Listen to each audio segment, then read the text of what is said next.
Il est avec nous, Denis Jacob. Bonjour Denis Jacob. Bonjour Éric Brunet. Secrétaire général d'Alternative Police. J'aimerais quand même vous faire écouter un petit son, Denis, en préambule. C'est le secrétaire d'État auprès du ministre de l'Intérieur, Laurent Nunez, qui s'y connaît en maintien de l'ordre. Hier, au Sénat, il répondait à la sénatrice de Seine-et-Marne, Claudine Thomas, une sénatrice LR, qui s'inquiétait sur les violences de jeudi et de dimanche dernier. Et elle avait peur que ça se reproduise ce soir, pour la finale de la CAN. Et alors, on a eu un Laurent Nunez, vous allez écoutez-le bien, qui nous a dit, en gros, ça s'est bien passé, quoi. Tout s'est bien passé. Écoutez-le. Nous avions un dispositif conséquent sur Paris. Je ne peux pas vous laisser dire qu'il y a eu des violences et des dégradations. C'est complètement inexact.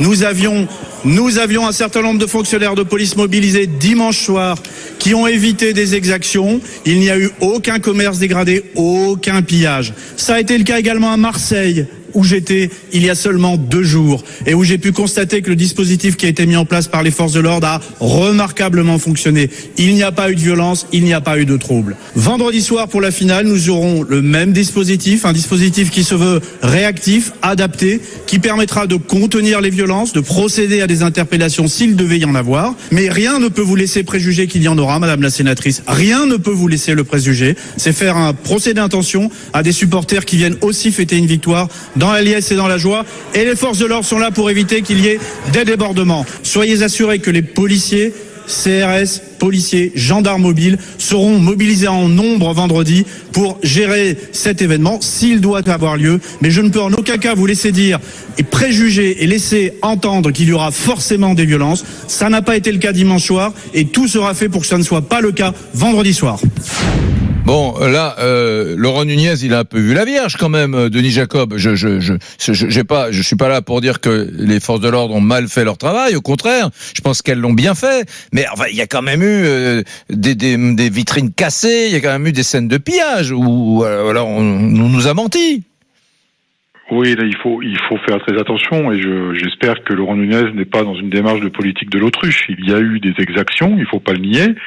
On peut pas dire que ça a été à feu et à sang non plus, mais il y a eu des véhicules de brûlés, il y a eu des exactions commises par des délinquants, c'est un fait.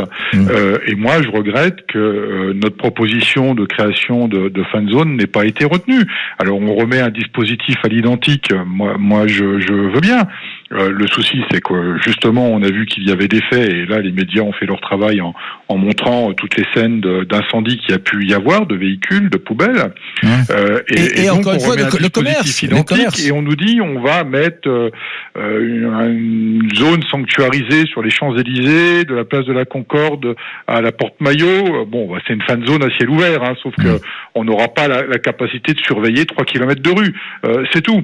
Donc moi, je le regrette. Je pense qu'il aurait été plus sage de prévoir des fan zones. Alors effectivement, ça implique à ce que les collectivités locales, les communes investissent, quelques dizaines de milliers d'euros, mais comme je l'ai déjà dit, est-ce qu'il vaut mieux investir quelques dizaines de milliers d'euros sur des fan zones ou est-ce qu'il faut dépenser des centaines de millions ou de milliers d'euros pour réparer tous les dégâts qui vont potentiellement être commis? On ne peut pas dire qu'il va y avoir des villes à feu et à sang, mais on ne peut pas dire qu'il ne va pas y en avoir non plus. Il faut être très prudent. J'espère, moi le premier, qu'il n'y aura rien. Je le souhaite de tout cœur, mais malheureusement, les événements précédents ont démontré que ce n'a pas été le cas. Or, on remet un dispositif à l'identique. Et la création de fan zones, ça consistait en quoi? Bien évidemment que c'est pas dans les fan zones qu'il va y avoir des débordements. Et justement, la mise en place gratuite. Et d'ailleurs, l'Institut du monde arabe le fait avec 2000 billets. Il va y avoir un écran géant, ça attire du monde, c'est gratuit. On va voir le match de manière autre que sur un petit écran. Et puis il y a la convivialité, la fête. Et puis il fait chaud, donc les gens vont sortir, donc ça attire du monde, tout le monde se retrouve en un même endroit. Nous, ça nous permet de déployer une mobilisation de policiers moins importante pour surveiller un périmètre déterminé, d'anticiper potentiellement ce qui va se passer après le match, donc en dehors de la fan zone, d'identifier potentiellement les perturbateurs qui seront là, qui viendraient sur ces fan zones, parce que ils seraient contents d'avoir un grand écran comme tout le monde, et puis de les suivre, de les identifier et éventuellement de les interpeller plus tard regard pour éviter tout débordement. Bon, Denis Jacob, j'ai compris. On n'est pas écouté les policiers de terrain. Voilà, Denis Jacob, j'ai compris. Vous, le secrétaire général d'Alternative Police, vous regrettez qu'il y ait ce soir le même dispositif pour le match de l'Algérie que celui des demi-finales ou celui même des quarts de finale. Voilà, vous le regrettez et vous n'êtes pas tout à fait d'accord lorsque Laurent Nunez, le secrétaire d'État auprès du ministre de l'Intérieur Castaner, dit il n'y a pas eu de problème lors des derniers matchs. On est d'accord. Mais non, on peut pas dire qu'il n'y a pas eu de problème. On peut pas dire que tout a été cassé, dévalisé non plus. Mais il faut pas dire qu'il n'y a pas eu de problème. Il y en a eu. Peut-être minime, mais il y en a eu. Mais minime. Moi, je me souviens d'avoir lu, et c'était bien le soir du 14 juillet, après le coup de sifflet final de la victoire de l'Algérie, à Marseille par exemple, je l'ai lu, à moins qu'on nous ait menti, que sur la Canebière, l'ensemble des abribus avait été brisé systématiquement. Oui, voilà. Alors c'est peut-être rien pour Laurent Nunez. Non, je dis c'est peut-être rien pour Laurent Nunez, mais je suis désolé pour le contribuable marseillais, c'est pas rien. Ouais. Donc fan zone. En même temps, on vous a répondu une fan zone. Ça n'empêche pas à la fin du match la foule de se répandre, de sortir et d'aller dégrader de la même façon. Mais non, parce qu'on aurait mis un dispositif, j'irais à double détente.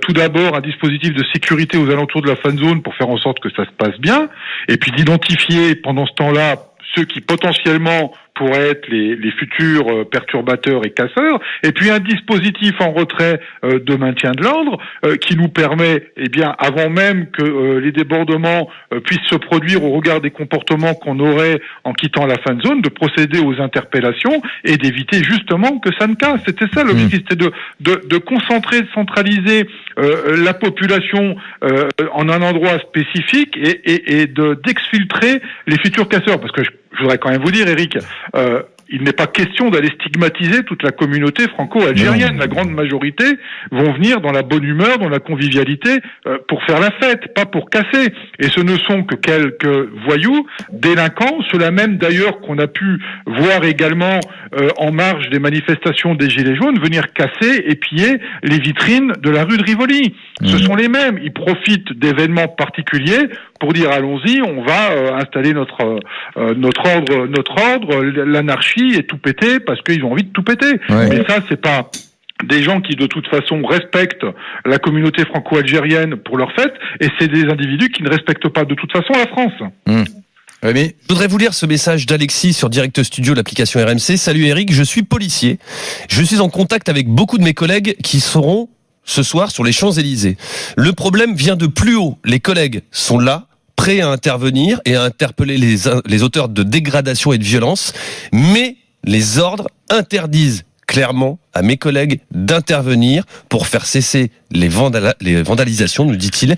Il y a le discours officiel et la vérité, on ne veut pas de blessés. Oui, c'est possible ça, Denis Jacob, que on demande aux forces de l'ordre. J'en avais déjà parlé avec vous sur le plateau, Eric. C'est la stratégie habituelle du maintien de l'ordre. Je l'avais expliqué. Il vaut mieux avoir des dégradations matérielles que des dommages collatéraux humains, parce que si on a des blessés dans un moment qui est censé être un moment de festif, de convivialité, on va encore dire il y a eu des violences policières, il y a des bavures, et une fois de plus, il va y avoir la polémique sur le travail accompli par la police. Bon, alors moi j'entends le discours de fermeté qui est annoncé par le secrétaire d'État et le ministre, y compris par des préfets qui disent que on n'acceptera aucun débordement. Eh bien, je dirais chiche. Quand faut y aller, faut y aller. Donc, s'il y a le moindre débordement, donnons les consignes pour interpeller immédiatement les individus. Ouais, bon, ça casse. Ça c'est intéressant. En gros, vous pouvez casser le matériel. Ça on l'accepte, on le tolère. À la limite, mais il faut absolument éviter qu'il y ait des blessés, quitte à ce qu'il y ait de la casse. Ouais, bon, mais c'est pas nouveau, pas nouveau. Et puis les autorités n'ont jamais véritablement caché le fait qu'il est. Alors bien évidemment. En gros, amusez-vous pour brûler des bagnoles. Des dégâts matériels que des dégâts humains. Amusez-vous, brûler des bagnoles.